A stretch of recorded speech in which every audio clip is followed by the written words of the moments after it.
Hello, hello, hello. What's up, fellas? What's up, ladies? What's going on, beautiful people of the United States of America and around the world? We are here again today, live, people. Um, hopefully you guys are having a great day. It is July the 11th today, 2 p.m. Very nice, kind of cooler weather. Still kind of hot, humid. Uh, we're here in Boston area, obviously. Um, Pretty nice, guys. All right, so today, guys, we're just pretty much going to go over and discuss mindset, right? So this is going to be a mindset, mind shift Sunday video. Okay, mind shift Sunday. If you really like this content too, you like the content that I'm putting out, please, guys, click the like and subscribe button below, as well as that notification bell. That way, every time a new video like this comes up, therefore, you'll be able to get notified, and other people around YouTube can watch similar content. All right. All right, guys. So this Mindshift Sunday video is not anything new. If you guys have been following me from Cali Walks Recipe on Facebook, even my podcast, um, it's also called Cali Walks Recipe. Actually, Cali Speaks Truth. That's the podcast. All right. That's available on Spotify, Google Podcasts. Also, you can go on my YouTube channel. There's a link on the channel as well too. You can just go ahead and it will direct you over there. Reason why I like coming out with these Mindshift Sunday videos, guys, is because, you know, lots of things go on during the week, right? So Sunday, I like to come back to the drawing boards, make sure we understand our goals, make sure we understand what's the plan, make sure we understand what should be executed, what needs to be executed in order to move forward in our entrepreneurship, business, and investing journey, right? So, um, as you guys know, I like to refer to the cash flow quadrant, right? So this cash flow quadrant, right, that's what I'll call it, is not my concept. This is a concept I adopted by really well-known Japanese entrepreneur Robert Kiyosaki, right? So if you don't know who Robert Kiyosaki is, very, very successful entrepreneur. I've read lots of his books. I still watch him. I still subscribe to his YouTube channel too. He does have a YouTube channel. He talks about crypto, talks about investing, talks about business. I like his style. I like the way he explains things. Sometimes he can be a little bit, not to knock you down, Robert, but sometimes he can be a little bit pessimistic at times, more real, but he's just straight raw, right? He's going to tell you the truth. So we're going to go off of this concept, right? And so basically there are four quadrants, just like Foursquare. For you guys that in elementary school, you guys remember Foursquare, best game ever, right? So cash flow quadrant, at the top left, guys, you have employees, right? And I'm just going to say this right now. Um, I like every single quadrant on here. I'm not putting any quadrant here down, right? This is just the reality of the situation. This is the reality of economics. This is the reality of the marketplace. Okay, so I'm just letting you guys know that this is just the reality of the situation, right? So for the top left, we have employees. For the bottom left, obviously we have self-employed people.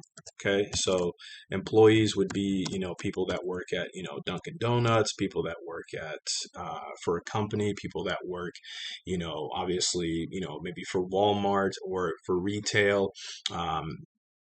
It could be somebody that has a high paying job, right? It could be an employee that is a maybe a customer service representative or a dispatcher that gets paid a lot, right? So employees, right? So we all know what employees, right? So self-employed people are a little bit different, right? So you have the bottom left, self-employed. These are people like general contractors, people that have their own licenses to run their own businesses and everything, people that are or their own operations, people that are like doctors that have a certificate under their belt so they can do the job and execute the job, right? So these are more, and also lawyers, right? And dentists. These are more, or even like a maintenance guy, right? So these are more self-employed people, right? They create their own appointments. They have their own clients. They don't need, to be told what to do. They're creating their own appointments. Also, real estate agents is another example too. And then we have the top right here too, guys, right? So the top right is for businesses, right? So this is business owners, right? So this is for big businesses, small businesses, business owners like Amazon. You got Tesla, you got, even fashionnova.com, owners like Walmart, people that own businesses, right? Pretty self-explanatory. And then we got the bottom right, which are investors. Okay, so these are like the Warren Buffetts, these are the Kevin O'Learys, these are the Damon Johns, these are the Shark Tank people. They're investors, right? They're looking to invest in businesses. They're looking, even like Robert Kiyosaki, looking to invest in real estate. Even like you, maybe watching right now, right? So you're looking to invest in crypto. You're looking to invest maybe in real estate. You're looking to invest. You're looking to put you're looking to put your money in something to get a liquid. You're looking to get a liquid return out, right? That is investors, right? Those are investors, right? So that is the deal. Okay. And personally, I love playing on the right side. Okay. Um, that's the game that I'm playing, right? Some people, hey, they love being employees, they love being self-employed, right? I know some jobs that I actually liked in the past that I was like, you know what, I can see myself maybe working here for a few years, right? Being an employee, just working here, right? Um, but uh, you know, uh, actually, I'm not gonna even lie. I've had jobs where I said that, but this is my DNA. This is where I play. Okay, I'm an entrepreneur, so I stick with businesses and I stick with investments, right? So this is basically what it is. So then you're gonna be like, okay, Calvin, why? Why would you do that, right? Why not just go to work and work for money, right? And there's nothing wrong with that, right? And it's okay, right? And if I've done it, right? And if I have to do it, I'll do it, right? The key thing is, guys, is that it's not forever, right? Even if you say the other day somebody from LinkedIn offered me a job at Kraken, right, for the cryptocurrency exchange, right? I always think, even if it's a job, doesn't matter how much it pays, it's always going to be temporary, because that's me, right?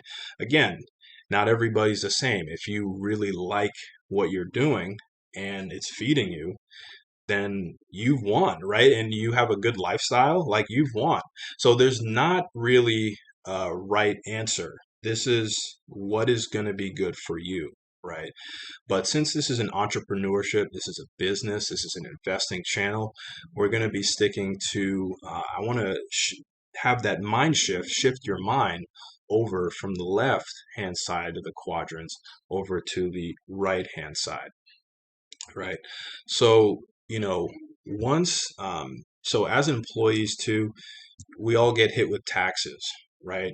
So the things that you hear really, the really most heard quotes that you hear, right, are you can't escape death and you can't escape taxes, right? You can't escape those two things, right? Especially taxes. With employees, how much do you get hit in taxes? You get hit with 40% in taxes, right? So this is why every time, even when I used to work at, the bookstore, um, you know, I'd work a lot, we'd all work hard with the team and, we'd bust our butts, right? And even with the bonuses, right? You get a bonus, but still, it seemed like the money always came up short. I'm always like, man, why is this coming up short? Why can't I have those taxes? Why do they have to take out all this money? Instead of making maybe $800, now I'm making like $600, right? So now these guys took all this money, right? Eh, so where's the rest, right? And it goes through taxes, guys. And that's just the law, right? That is just the law. That's just what it is. That's just not even in the U.S. This is globally, right? So this is the tax law. This is just what it is, right? So employees, they get hit with 40% tax, with 40% taxes, right? And this is why you have a lot of controversy, even in politics. And this is something I hate going into politics, but people are saying, oh, why the rich? Why, he has a huge company. He doesn't pay all these taxes. Well, there is a reason why, right? He's following the tax law, right? So even if you're self-employed, right? So when you're self-employed, guys, you got to understand you get hit with even more. Say if you're a doctor, you're a real estate agent, you're a lawyer, right? You get hit with even more. You get hit with the 60% tax, right? And so you get hit around 50, 60% tax. That is a lot, right? And so this is why constantly people who are self-employed, it gives you the flexibility to go ahead, do your job, not have a boss, not have somebody be behind you to say, oh, take a lunch, do this, do that, do this, right? You have the ability to move and be independent and you know, um, do your own appointments and schedule your own things, right? But once the tax season comes in, once it's time to file your taxes, you have to come up with your records of the money that you've been making, right? And hopefully you've been storing all those commissions that you've been making, those fat checks that you've been making, storing some, saving some. So, maybe saving like 20, 30% of that so you can pay forward to taxes, right? So you can pay those taxes, right? So those are self-employed people, right? And then the on the right side, right, the top right, you have business owners, right? Business owners, they only get hit with at most a 20% tax. So you're probably wondering, man, why do business owners get less of a tax, right? Why does that? Well, essentially, that's what the government wants you to do. The government wants you to risk. They want you to open up business. They want you to provide services for people out there in society. So when you open up a business, they're giving you that tax, kind of those tax breaks, right? And lots of some other business owners, for example, like Jeff Bezos or even Elon Musk, right, or some, Donald Trump, right, you know, you can hate him or love him, doesn't matter. They go through rigorous tax codes, right? So they have lots of leeway through the tax codes, right? So, for example, even Elon Musk, he probably pays very little in taxes. Why? Because he's providing services, he's providing vehicles to society. People love Tesla, people love what he's doing, right, with SpaceX and stuff like that. And not only that, through his, through plants, through those electric plants he has, through real estate and stuff like that, he's getting tax breaks and those things. The government will ease up those benefits for him, so he can able to do the things he needs to do. He can run the business effectively, right? Because he's providing service to society, right? So that is a main reason why business owners get at most that just hit with 20% tax, and sometimes that can even go as low as 5% or even zero, right? Some business owners find a way where they're paying zero, right? And that really definitely it takes some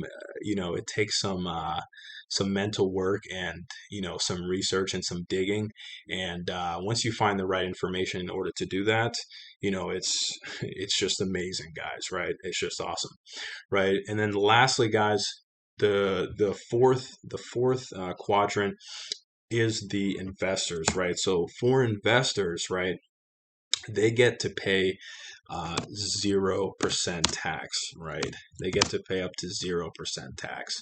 And again, the reason why is, for people that are investing, the government wants individuals and businesses and corporations, right, institutions to invest in and take the risk, because when you're investing, you're taking the risk. They want you to invest in things, and take risks in things like oil and real estate, and solar energy and things like that, right? So when you're taking when you're taking leaps and bounds, when you're taking risks in those areas, they're going to, again, reward you and alleviate, so you don't have to pay any tax, right? So if things are actually going good, say if you own a water plant and you're an investor, you're paying so very little in taxes, right? Why? Because you're providing, you own a water plant, you're providing water to society, right? So they're giving you that tax incentive, they're giving you that tax break, right? So that's why, right? And it's very, very amazing, right? So if you guys want to learn more about taxes too, I highly suggest go ahead, look up Tom Wheelwright. He is one of Robert Kiyosaki's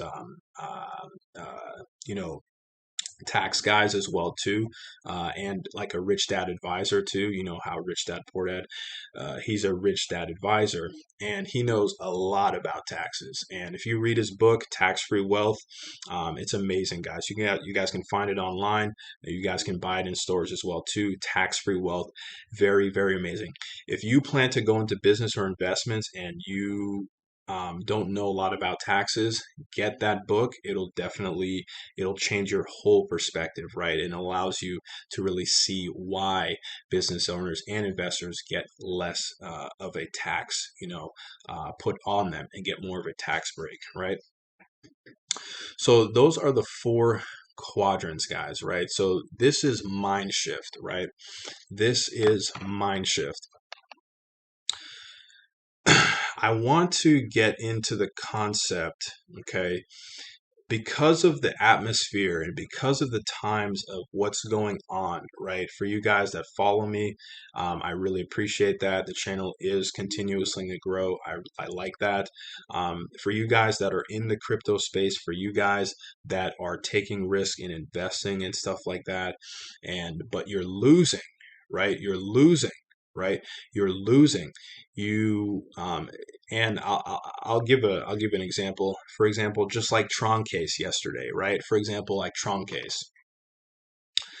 Lots of people, guys, were there was lots of negativity in the Facebook group. Also, I heard in the Telegram group, there was just lots of anxiety. People believing, they're believing in this smart contract so much. I've seen even in the Facebook group people saying, man, oh, I'm gonna put some of my life savings in there. Therefore, in the next, less than a year, so I can retire, my kids can retire, and everything like that. They come in with so big dreams, and that's huge. Like, it's big, like, and it's a lot, right? But I think they risked a lot. You risk too much, right? Especially into troncase. And so, you know, that the fact that the balance went to zero, people lost their money, right? People are hurting. I know it. You're hurting. I get it. It hurts me too. I had plans with troncase too, right? I don't, I'm not trying to brag or anything like that, but I didn't lose anything, right? I only made profit in troncase, right? But for the people who lost, right? I get it. It hurts. It sucks. I hurt too, because I actually planned a lot for troncase. I was like, man, if this goes for the rest of the year, and I can gain maybe at least $300-400 a week from this, by the end of the couple months, I can end up gaining maybe like close to 1,000 a week, right? And so I had a real strategic plan too. And then once that all collapsed, I'm like, man, that stinks. So now I have to move forward and move on to the next one. right? So now I have to readjust. We have to readjust. All this crisis happening, we have to readjust. We can't just sit there and cry about it, and can't sit there and feel bad about it. We have to readjust and move forward and try to figure out what's going to be the next steps, right? So um, this is mind shift, right? Because I want to talk about risk, right? I want to talk about risk, right? So there is risk in everything in life, okay? So the reason why I brought the four quadrants is because in society this is where most people will fall, right? It's either you're working, it's either you're unemployed or you're not working, or you're working, you're an employee, or you're self-employed, you're running your own clientele, you have your own services, right? Your own products, or you're a business owner, right? You're running your own small business, your medium size or big business, right? Or you're an investor, you're looking to make capital, you're looking to make a yield, or you're looking to make a return on your investment, right? So an investor, you always think, I'm going to get my money in and I want to take my money out, right? So that's the mindset that I want you guys to have, right? As an investor, I want to put my money in and I want to take it out. If I need to liquidate, I am able to liquidate, right? So always think, when you're investing, you want to have liquid. You want to be liquid, right? Um, Other investments are not as liquid, right? So we'll talk about that in another one. The main the risk concept that I want to talk about and is that even if you're an employee, right, right, and I love hardworking people, go-getters, and people that just want to go in and kill it and run things in the company and do what needs to be done, right? Even if you're an employee, right, there is still a risk where you still are risking, right? There's still a risk where somebody else can take your job, right? So there is a risk concept, right, where someone else can take your position, right? Someone else can take your job, right? Or what else can happen? Your boss, say if they're having a bad day or whatever, right? Or your manager, is feeling bad, right? And usually this doesn't happen, but it could happen, is feeling bad. And, you guys are not collaborating, effectively. They can end up firing you, right? They can end up firing you,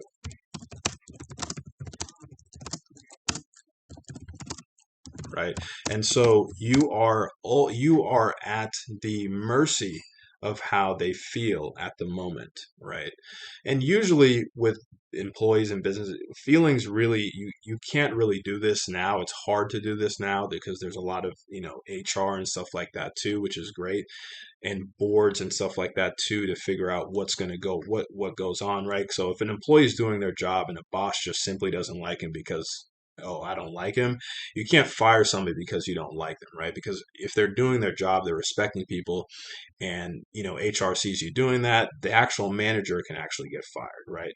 So if you're not treating people respectively, then that's the case. But it can still happen, right? What if you're working for a smaller company that doesn't have a lot of HR or a lot of human resources behind them, and they're a one-man company, or a family business that they're the board, they're running everything, and they don't like you, they can just fire you, right? And just because they don't like you, they can do it, right?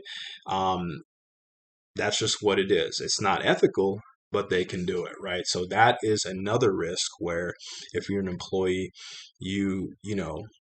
that is another risk that can happen, right? Another thing that can happen, another risk, say if you're an employee, you're working at a company and they're doing really well. Say if the company is having a bad quarter or another business pops up into play, they're taking away your customers, they're taking away your clientele. Now the business is not eating, and so it's going to be affecting you as an employee and your pay. that can also happen, right? So, competition comes in, right? And the competition, right? So you were eating really good, but now another business comes in and they're stealing all your customers, they're stealing all your clients, they're really running it up, right? And so your pay could get docked. So your pay could be less, right? Because of what's going on at the top.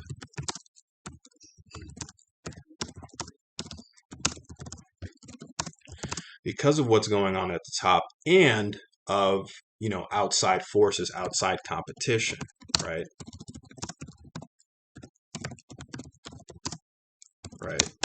So that again is another risk of being an employee, right? Is that your pay could get less because the company, they don't have enough money to afford to pay you, right? So all these things can happen, right? So don't just think, hey, oh, I have, and this is not to create fear. This is not to create fear. This is to highlight the reality of the situation of what happens in the real world and what could happen, right? So if you have a job that you really like, mazel tov, and you're happy, I'm happy for you.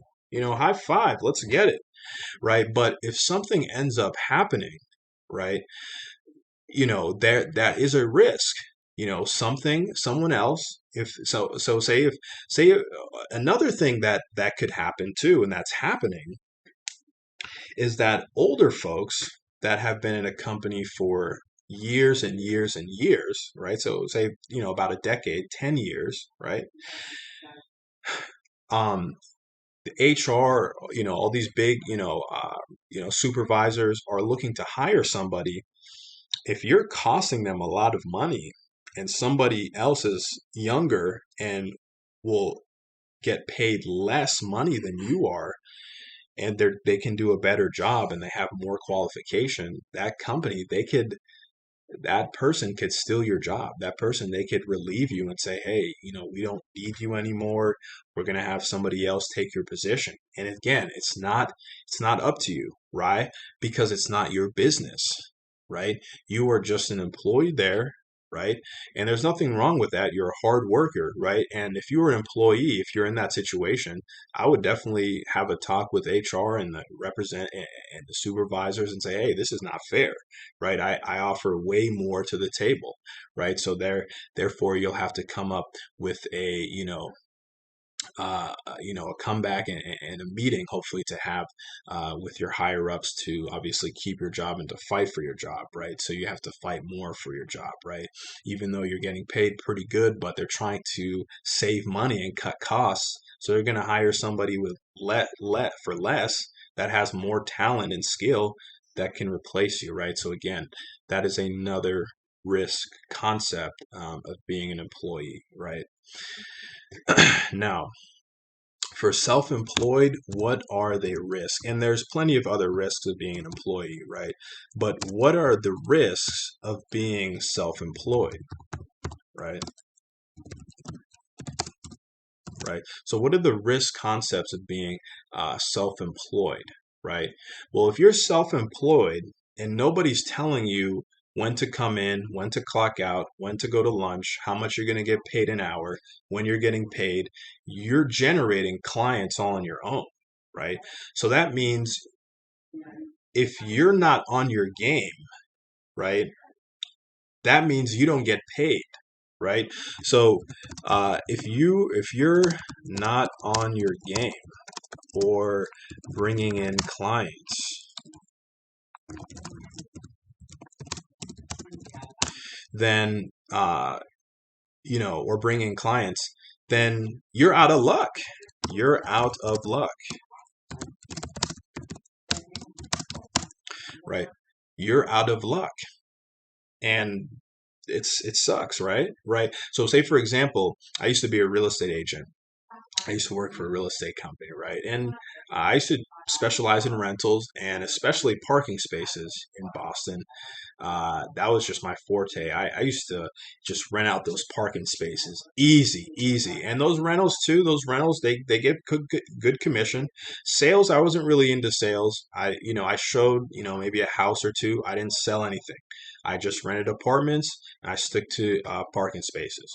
Lots of parking spaces in Boston. Lots of rental apartments in Boston. Right, and it could be in the same, if you're in a similar area or in a city area, maybe in a different area, it could be the same for you, right?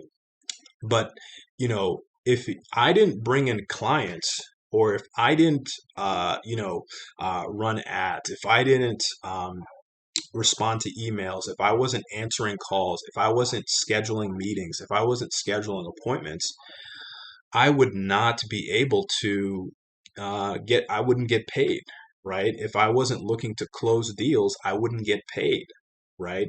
So again, the risk is you are the point of failure, right? So again, that is the risk. You are the point of failure,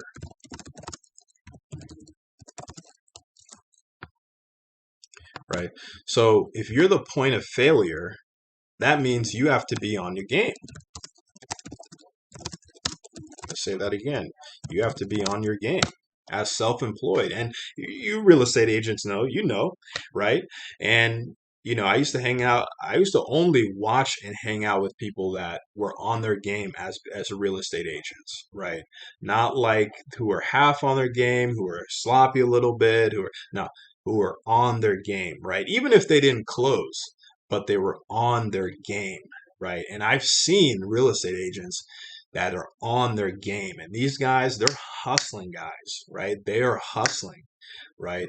Real estate agents, I don't and even the small brokerages too. Don't think that, oh, hey, he's part of a small brokerage, like he doesn't do anything. Like these small brokerages, these real estate agents, they're hungry. They're hungry and they go hard and they know exactly what they're doing. And some of them are very nice.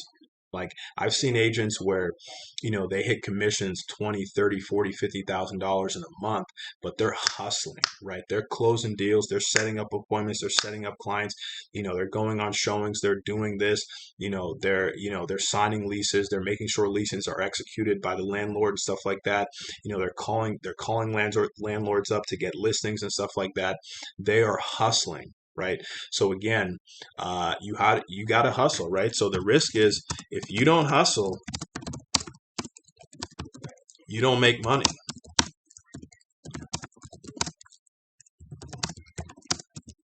right?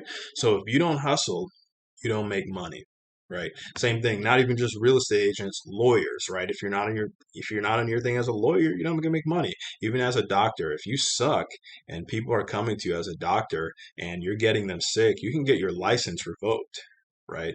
So again, you got to be on your game, make money, right? So that is the risk, for an employee and also self-employed.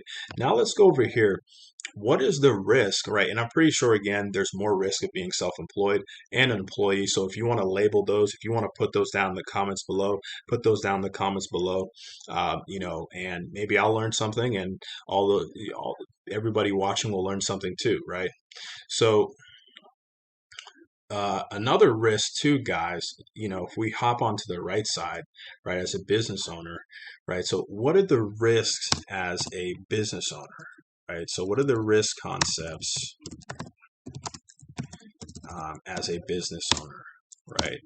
And it's kind of similar, right? So the risk is if you don't, say if you're selling a product or service, if you don't sell anything, uh, you know, meaning product or service, then you don't make money, right? And the business doesn't make money, right? We got to change our perspective. If you don't sell anything, meaning a product or service, you don't make money. But is that a bad thing? If you don't sell anything and you don't make money, is that a bad thing? Well, it could be a bad thing. Or we can look at it as, hey, maybe we need to adjust some things within our business so people may want to buy it. right? So this is the thing where when people get into business, they get into business about, in about a month or 2 or 3 months, they say, okay, um, you know, I set up this business, it's not making any money, we're not doing anything, so I quit, right? And that's what a lot of people do. This is why, over again, 95% of businesses fail, right? Why? Because people give up, right? They don't endure the hard times. They don't see, hey, what can I do to actually what can I do to fix this to actually make the business make money, right? So what can I do to actually make somebody want to buy something to make money, right? In business, guys, it's not so black and white. There is so many factors that go in to running a successful business, right? That you want it to be, a real success, right? And so, and each business owner and their mindset and their vision and the way they see things is different, right? And so, you know, um, basically, even personally for me, I am a business owner, right? So I do own business. Um, you know, I see that, hey, yes, sales are good. Making money, like sales, when people are buying lots of your product is good, and the money's coming in, it's good. And I've experienced that too. But what happens is when the money keeps coming in super fast and it's good and everything is going good and everything, like, I'm feeling good, I'm ordering here, I'm doing this, and the business making money, we're paying off this, and everything is good, we really start to forget about, we think about more about, hey, we need to sell this, sell this, sell this. We think about sales more. The risk is you think about sales more and you don't think about brand,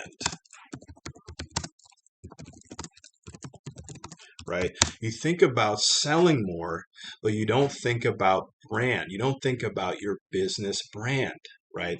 And if you guys see, and you guys listen to my previous podcast as well too, I talk about the importance of building a business brand, around your business, right?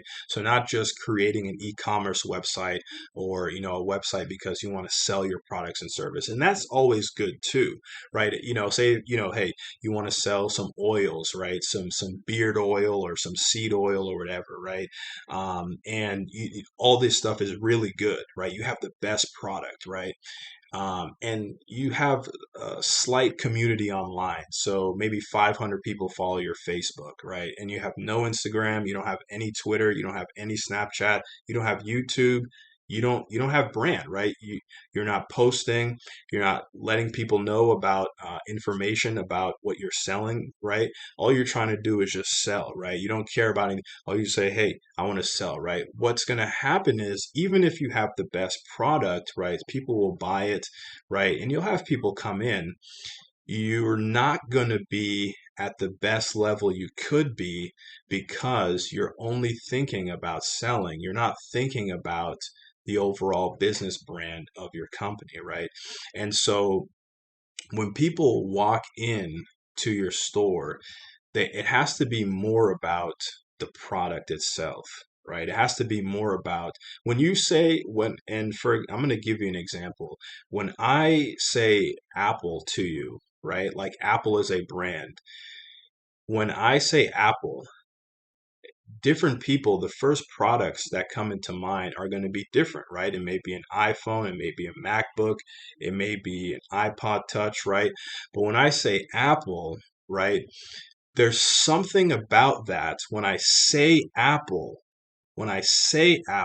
there's something about that in your mind, even in my mind, where I think bigger than just the products. I don't just think Stephen Jobs. I think, man, Apple, these guys, these guys are legacy, right? These guys are fast, right? These guys are not only iPhone, but these guys also have great software, right? These guys, they have pretty good pricing. Yes, it's kind of expensive, but these guys have really quality products, right? I don't just think about their products. When they say Apple, you can say, okay, iTunes, Apple TV, iPod Touch, Apple Music, uh, All these things, guys, is what I'm saying. It's not just the products, it's more than that, right? So, again, guys, this is when I say, yes, sales are important in a business. And hey, and that's great. If your business is making money and you're selling and that's what you like, you don't really care about brand, mazel tov, right? But for the long term, since this is what I always think more long term, sales, yeah, but brand is going to bring you more long term. Brand is more, you're thinking more long term with brand, right? So that, that is 100% important with me, especially in my book, right? So if you're a business owner, you're watching this, you're an investor, you're watching this, or if you're an employee or self-employed, doesn't matter. Even if you don't know anything about business, right? Comment below, let me know what you think, and so everybody will learn too. All right. So, those are the risks really for business, right? So if you don't sell anything, meaning a product or service, you don't make money, right? So, or if you don't build a brand, right, over a period of time, your business is going to die, right? Again, this is why over 95% of businesses fail, right?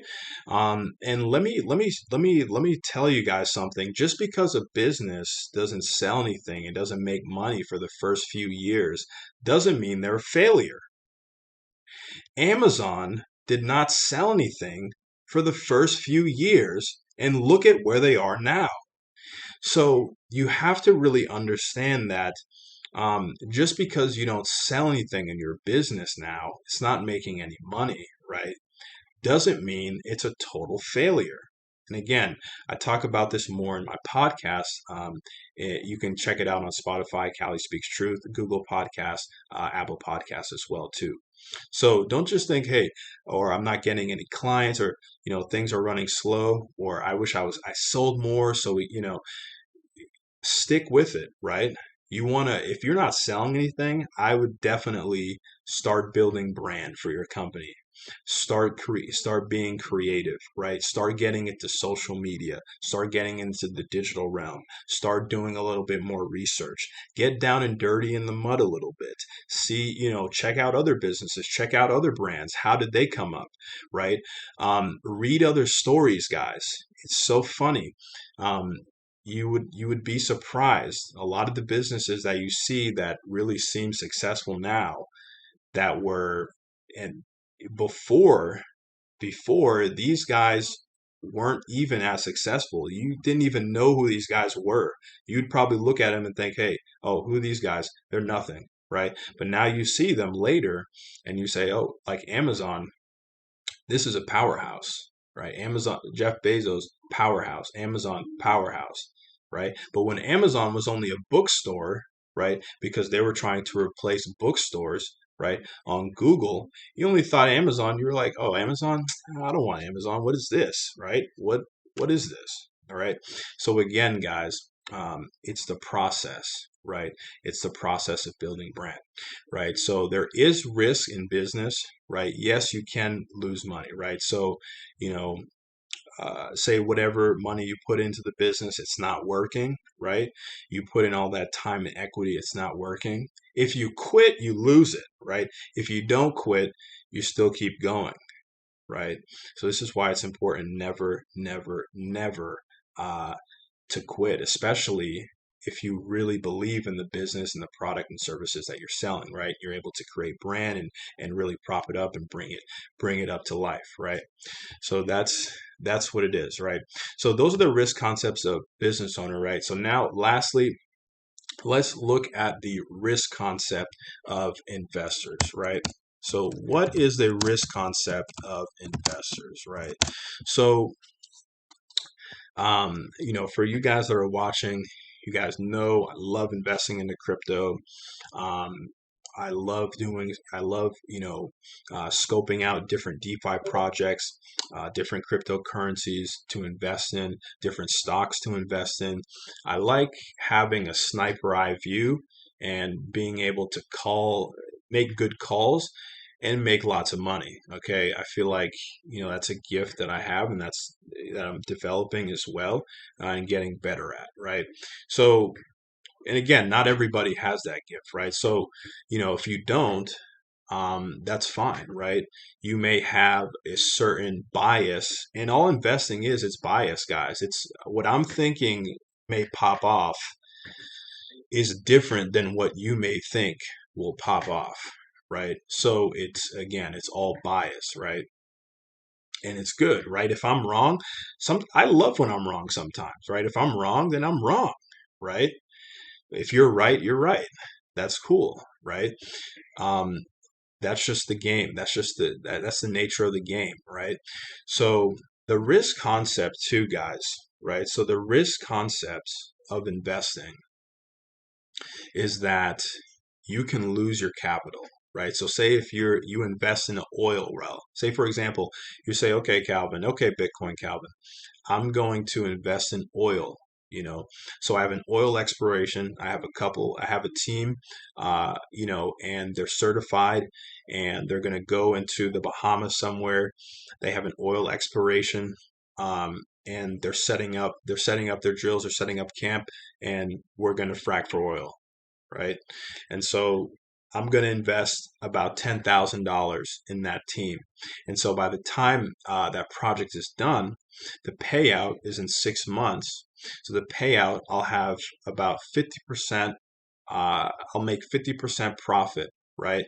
And so this is why I keep saying, guys, as an investor, the numbers you have to think about as an investor, you got to think about numbers, and you got to think about what's going on. What are the numbers? What am I putting in? And when am I going to get that out? Okay. So numbers, guys, right? So say, okay, you told me that, and I'll say, okay, cool, cool. Okay, John, so you're going to invest in an oil exploration in Bahamas, and you're going to put 10,000 in, and in about 6 months, you're going to get 50% of your profit. Okay, cool. So let's see how it goes, right? So in 6 months, you say, okay, Calvin, uh, unfortunately, the oil exploration, these guys in the Bahamas, the government is not allowing the team to move forward. We tried to dig for more oil, but they're cutting us off. So we don't. So the exploration, the project doesn't have enough money to pay out their backers and investors to for the project, right? Again, the risk is that you put down the money and that now you can lose it, right? So that is the risk, right? So the risk is you can lose your investment, right? Um, or deposit, or capital, however you want to put it, right? That is the risk, right? That is the risk. Another risk, right? So you say, okay, Bitcoin Calvin, I want to invest in some Bitcoin, right? The price seems pretty right now. Um, and you're always talking about, Calvin, buy low and sell high, right? So Bitcoin's at 20,000 now. So I want to put in, maybe about 500 in it. It's at 20,000 now. And, I'm just going to wait until, price goes up and make some profit, right? I say, okay, that's a good idea. That's a pretty good idea, John. You know, um, again, go for it, right? If this is what you really want to do, you understand the risks, go for it, right? So you go ahead, you put that money in, you buy $500 worth of Bitcoin at the price of $20,000, right? And say you bought it today. Say, look, give it for example, July 11th. You bought it today. It's at $20,000, right? You bought it for 500, right? Now let's say a week passes by, right? The price of Bitcoin now goes down to, let's say, 15,000, right? So that $500 that you put in, right, is now down to $300, right? So that 500 that you put in your investment or your deposit that you put into Bitcoin, now the price of Bitcoin drops, your investment drops, right? So again, that is another risk where your investment could drop if the price of the asset drops, right? Again, this is the same. This goes very similar to real estate, right? So what are the risks, right? So you can lose your investment in an asset that is not performing well, right? So say Bitcoin's not performing well, it goes from 20,000 to 15, you lost money, and you say, you know what? I want to cash out. I want to take it out. I don't want to lose any more. I say, okay, it's fully liquid. You can do it. Cash out, sell it for cash. There you go. You lost 200, right? Smart, if you were really smart, what I would say to you is definitely hold it, because this is what happens in the crypto market. It's volatile. The reason why I know this is because of knowledge and experience and research as an investor, which is definitely supposed to be done as an investor if you're an investor. Knowledge, research, and a little bit of experience, right? Um, if you do those things, those are going to lower your risk, and your emotions are going to stay stay intact, and you're going to be less emotional, because within investing, guys, there's lots of emotions. Lots of people get emotional, and this is very true, right? For example, we saw people deposit and invest in the troncase, right? And people got emotional when the contract is not performing well and it went to zero, right? And now people are angry, right? So people get emotional, right? For example, not only that, let's bring this from cyberspace into the real world, right? So say if you invested into real estate, right? You invested maybe $50,000 into a property. You got the loan for 450,000. You got the house, right? And you're trying to put a little bit work in the house. The house ends up not being as good as you thought it was. You didn't do as much research or due diligence, or you didn't do the proper planning, right?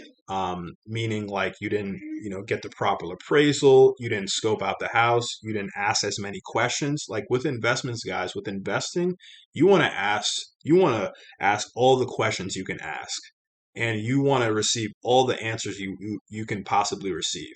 You want to be looking at all different types of possibilities. This is a different type of game, right? So again, research is very important. And I'm going to say here, your risk concept is that you know uh, with lack of research,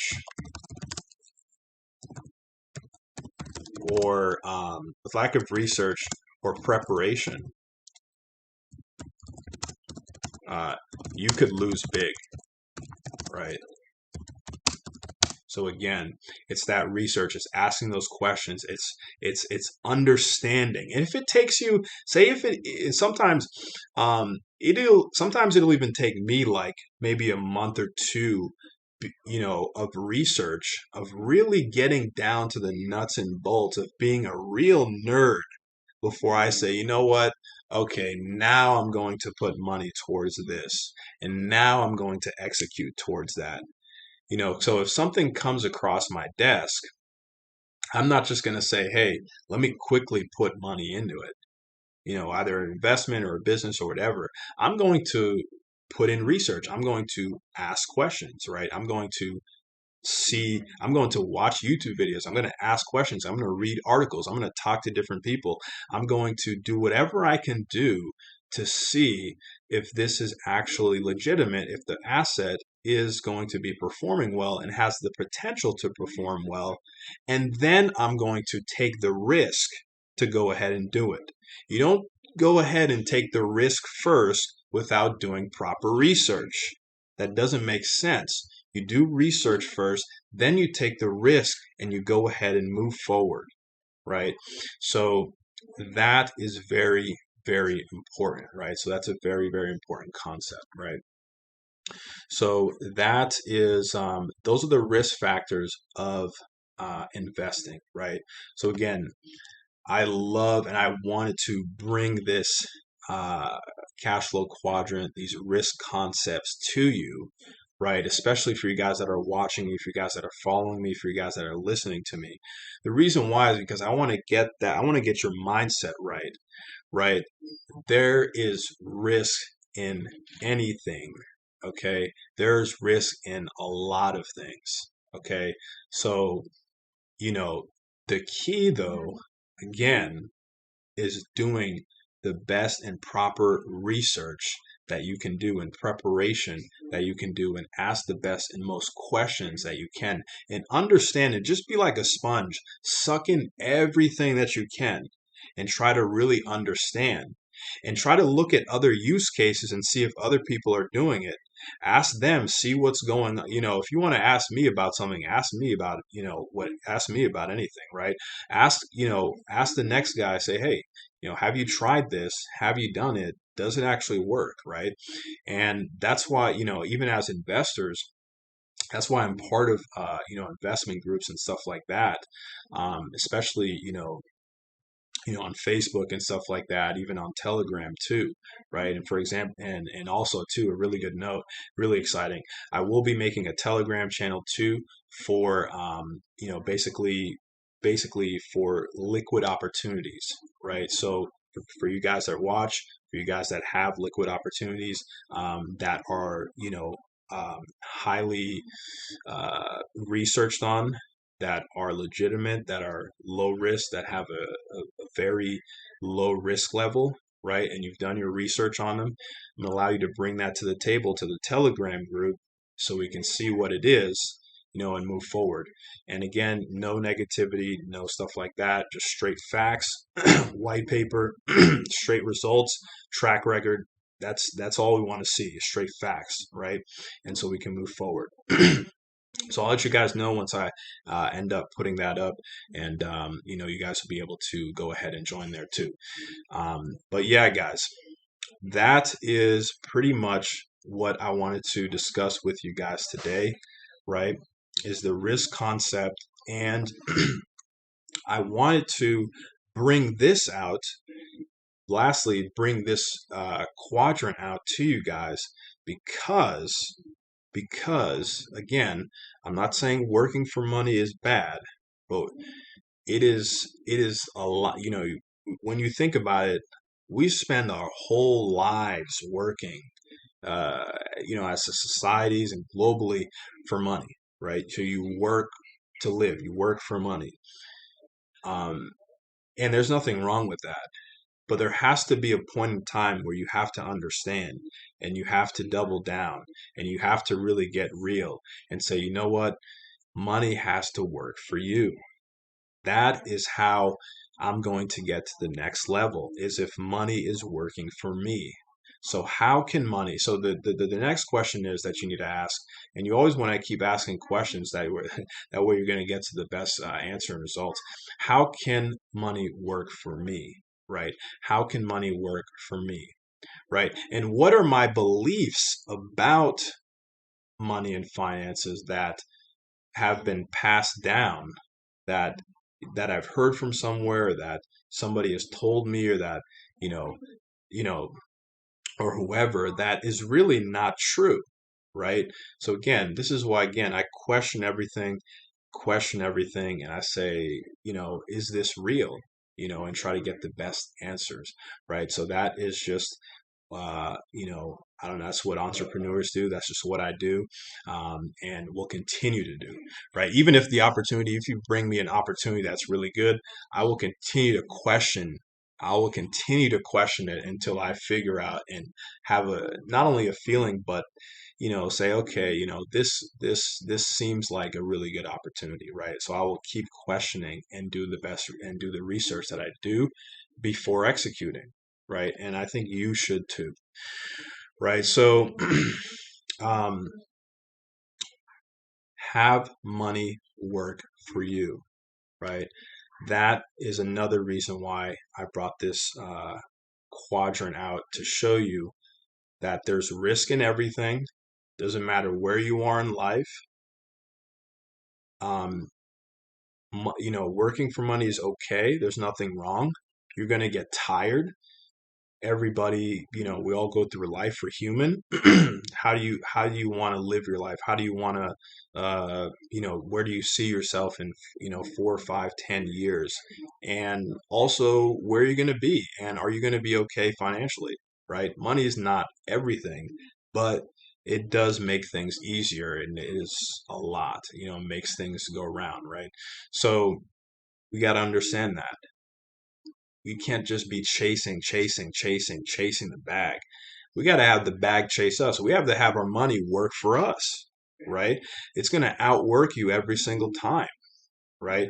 And a good example of that and was troncase, right? For example, it was right, and we saw that where it was working every 4 seconds, right? Was that the best investment? It could have been, but it's not. We figured out that's not, right?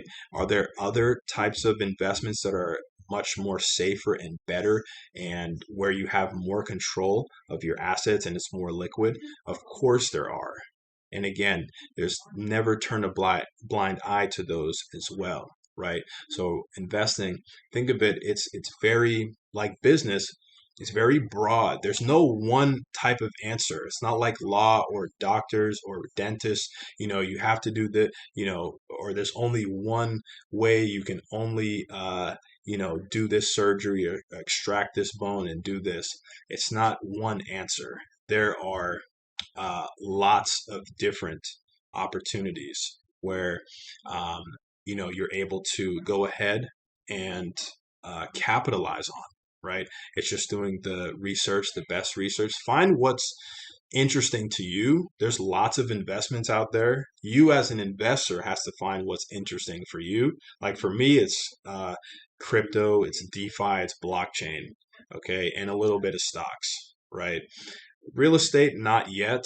Um, um, there's another part of real estate where, uh, it's it's mortgage notes, okay, but that's a whole nother concept, right? So if you want to learn more about that, hit me up, and we'll talk more about that. But there are plenty of opportunities, right? It could be, hey, I want to be a business owner. I want an Amazon store. I want to sell on Amazon. I saw a YouTube video where, oh, I saw one of my friends, they're making, 10 million a month off Amazon store, right? So I want to do the same thing.